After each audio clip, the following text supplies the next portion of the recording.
Hi.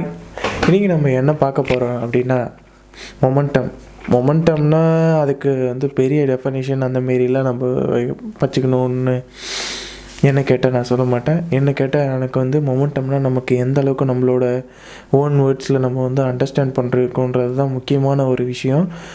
சரி, இப்போ மொமெண்டம்னா சிம்பிளான விஷயம். என்ன சொல்லுவாங்க, மாஸ் இன்ட்டு வெலாசிட்டியை நம்ம வச்சுக்கலாம். அதான் இருக்குது, வச்சுக்கலான்ல, மன்னிச்சிக்கோங்க.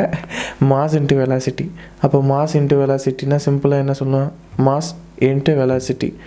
இப்போ எந்த ஒரு பொருளுக்கு நம்ம சிம்பிளாக எடுத்தோன்னா, ஒரு பொருளுக்கு எப்பயும் இங்கே இருக்கிற எல்லா பொருளும் மேட்டர்ஸ்ன்னு சொல்லுவோம். அப்போ அதுக்கெல்லாம் எப்பயுமே என்ன வெயிட் இருக்கும். அப்போ அந்த வெயிட் உள்ள பொருள் வெலாசிட்டின்ற ஒரு திசை வேகத்தில், வெலாசிட்டின்னா திசை வேகம் தானே, சரி ஓகே, திசை வேகத்தில் ஃபாஸ்ட்டாக போட்டோன்னா அது என்ன ஆகும்னா அது ஒரு மொமெண்டம் உருவாகும். அதை தான் மொமெண்டம் நம்ம புரிஞ்சுக்கணும். இப்போ இந்த பட்ஸை எடுத்துக்கலாம். இந்த பட்ஸை வச்சு இங்கே இருக்குது, இது ஒரு திசை வேகத்தில் ட்ராவல் பண்ண போகுது. இப்போ இதுக்கு ஒரு வெயிட் இருக்குது, இதுக்கு ஒரு வெயிட் இருக்குது. இதுக்கு எக்ஸாம்பிள் சும்மா வெயிட்டாக இருக்குது, ஒரு 1 kgன்னு வச்சுக்கலாம். இந்த 1 kgயில் ட்ராவல் ஆக போகுது. ஸோ அப்படின்னா இப்படி ட்ராவல் ஆகிட்டுருக்குல்ல, இங்கேருந்து இங்கே போகுதுன்னா டிஸ்பிளேஸ்மெண்ட் ஆகுது. இந்த இடைப்பட்டுக்கும் டைம் இருக்கும்.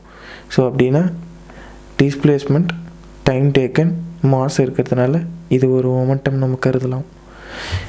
எனக்கு தெரிஞ்ச வரைக்கும் இது மொமெண்டம்னு சொல்கிறேன். உங்களுக்கு ஏதாவது மொமெண்டம் இன்னும் கொஞ்சம் வித்தியாசமாக சொல்ல முடியும்னா கொஞ்சம் கமெண்ட்டில் எக்ஸ்பிளைன் பண்ணிவிட்டு போங்க. மறக்காமல் லைக், ஷேர், கமெண்ட் பண்ணுங்கள், சப்ஸ்கிரைப் பண்ணுங்கள். நன்றி.